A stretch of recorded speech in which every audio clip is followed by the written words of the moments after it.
pulled over before she even saw me. She was sitting on a park bench with both hands wrapped around a paper coffee cup that had gone cold. I could tell just by the way she was holding it, not drinking, just holding. My granddaughter was asleep against her shoulder, 3 years old, her little sneakers dangling off the edge of the bench.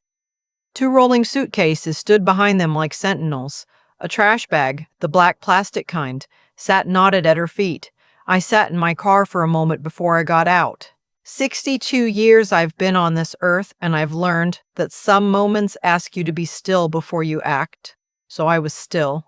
I looked at my daughter on that bench, my sharp, capable, beautiful daughter, and I breathed.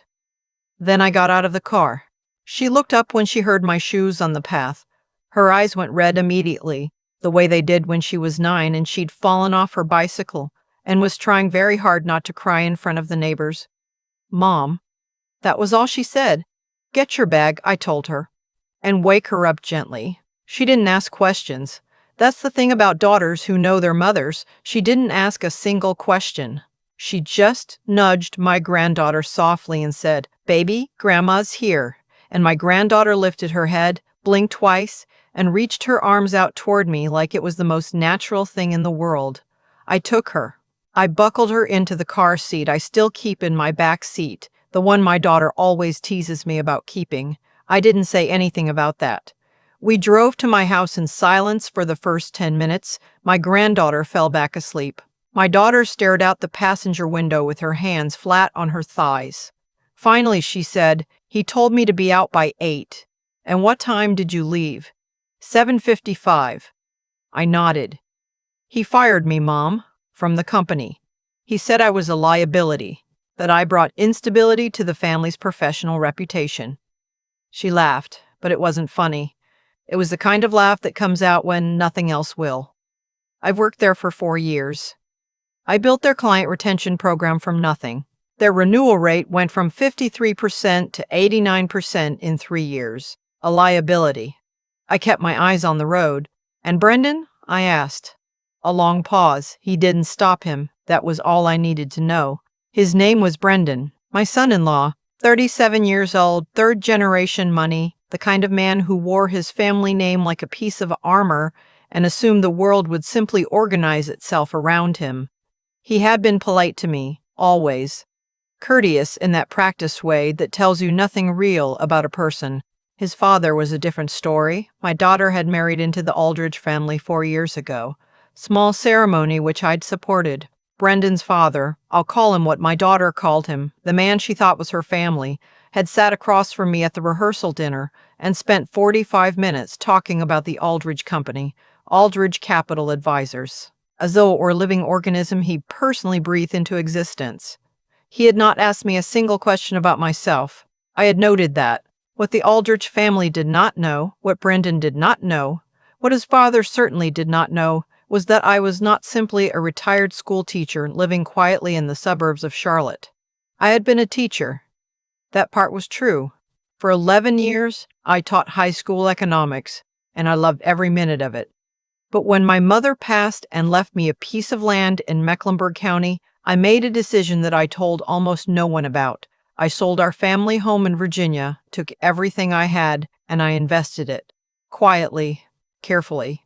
Over the course of 20 years, I had built a real estate holding company, registered under my maiden name, Whitfield Properties, LLC, that currently owned 14 commercial properties across North and South Carolina, 2 of which were leased to tenants whose names I will get to shortly. My daughter knew I had investments. She did not know the scope.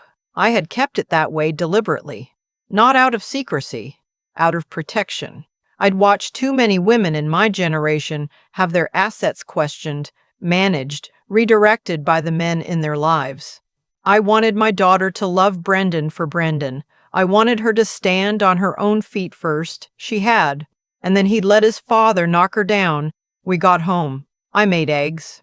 My granddaughter woke up fully and asked for orange juice and cartoons, and I gave her both, and while she sat cross-legged in front of the television, my daughter sat at my kitchen table and told me everything.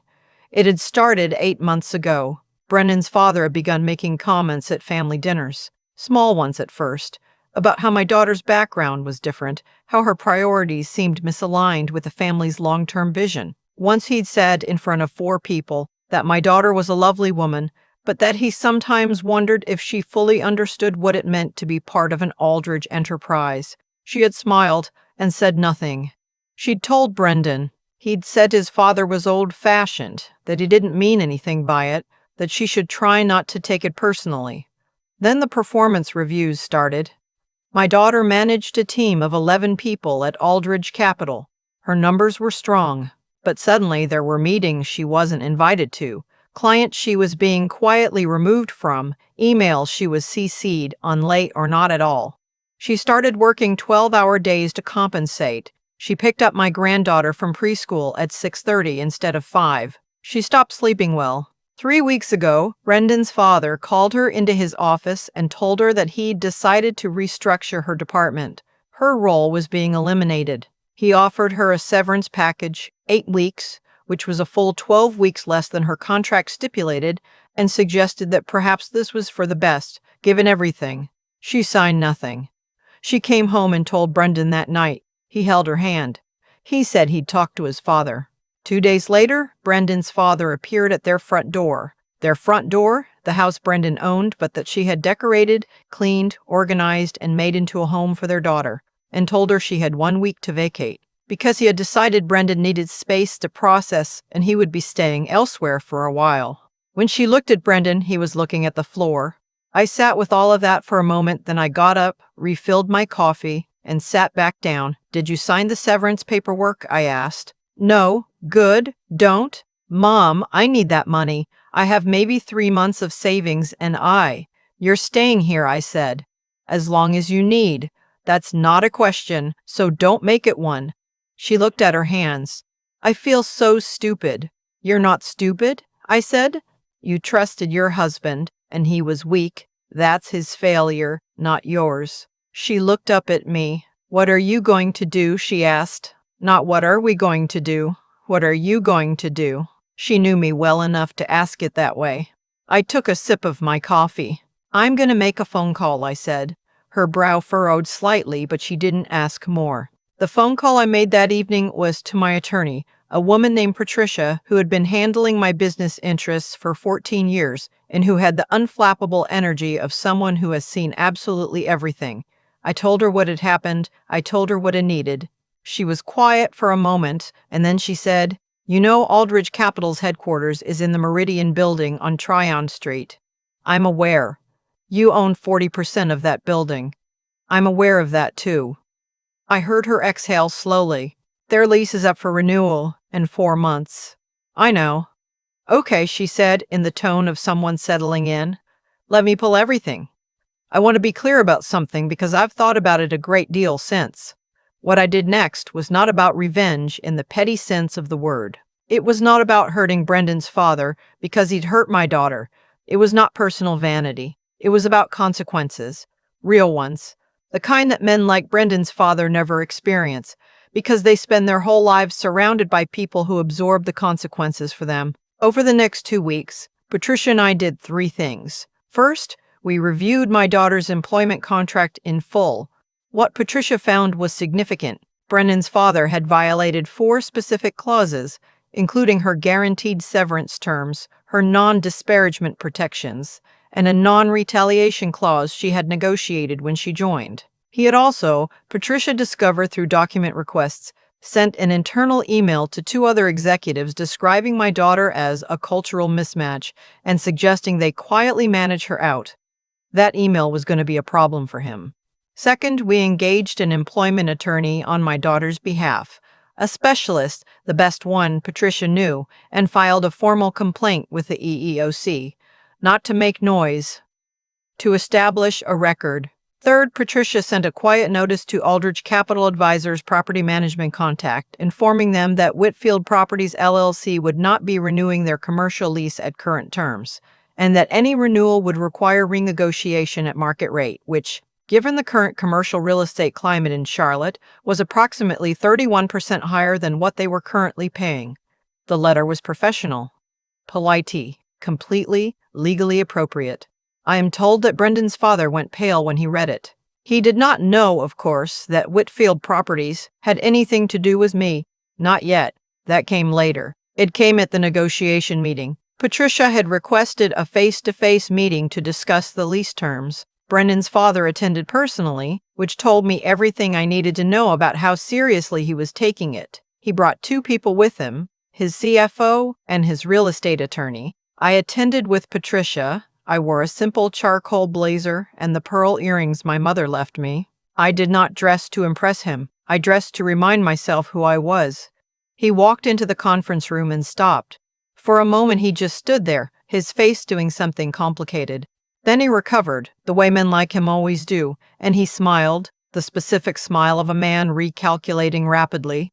"This is a surprise," he said. "I imagine so," I said. "Please sit down." Patricia walked him through the terms.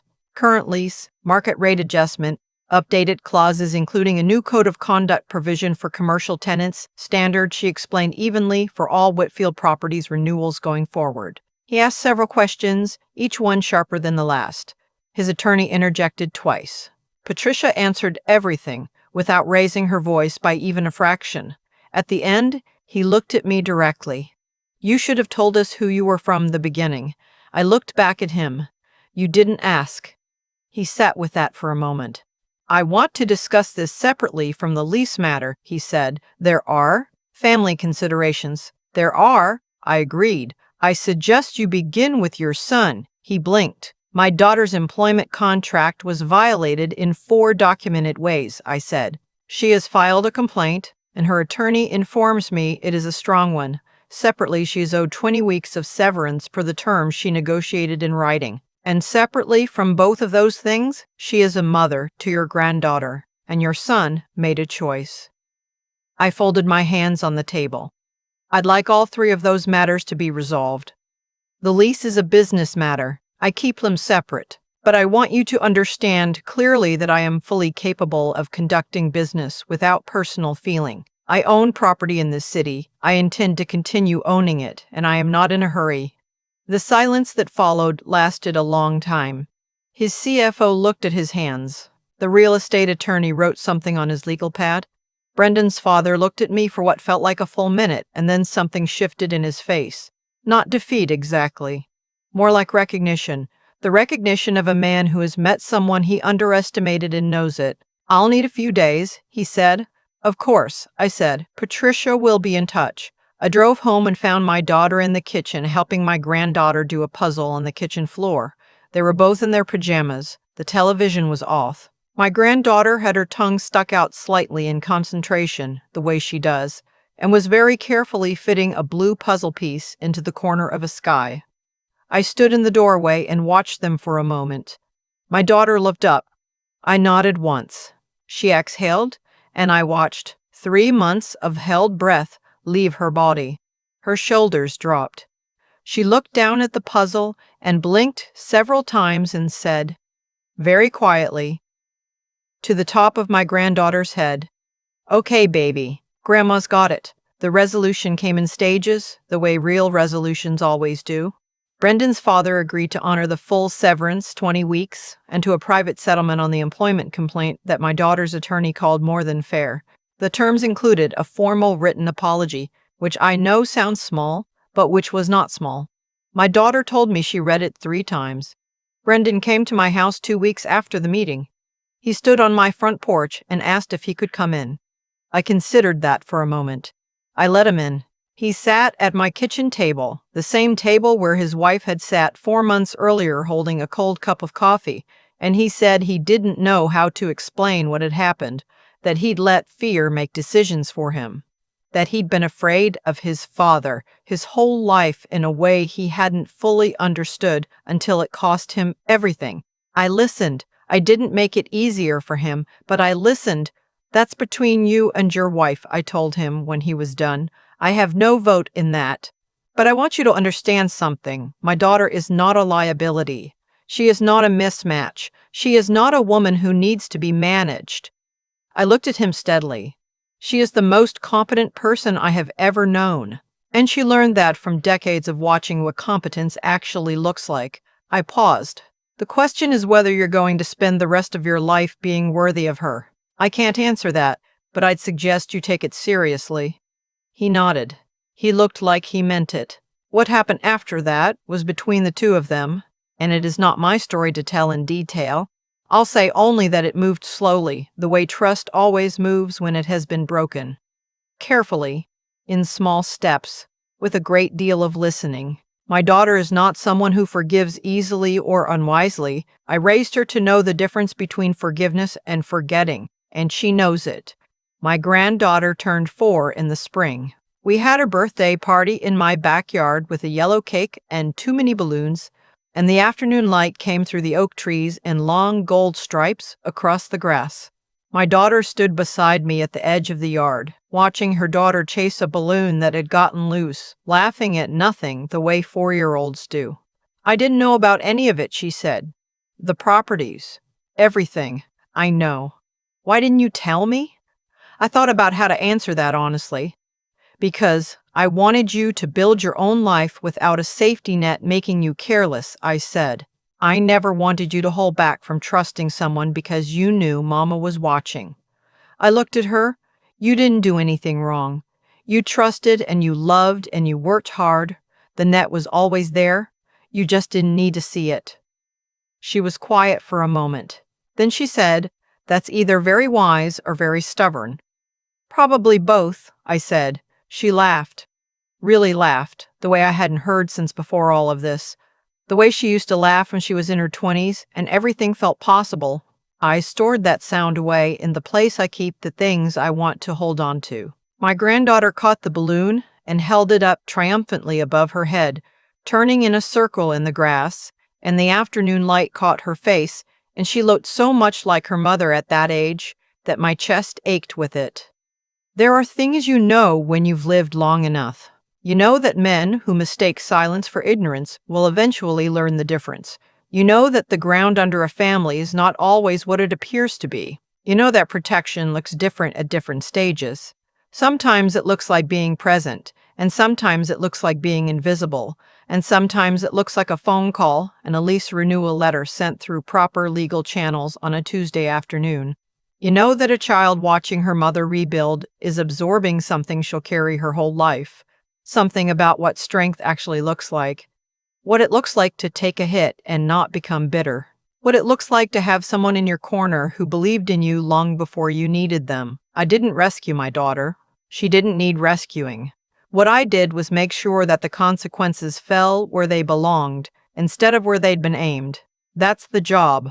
That has always been the job. And as I watched my granddaughter spin in the backyard with her balloon, laughing at the sky, I thought, yes, this is what we do it for.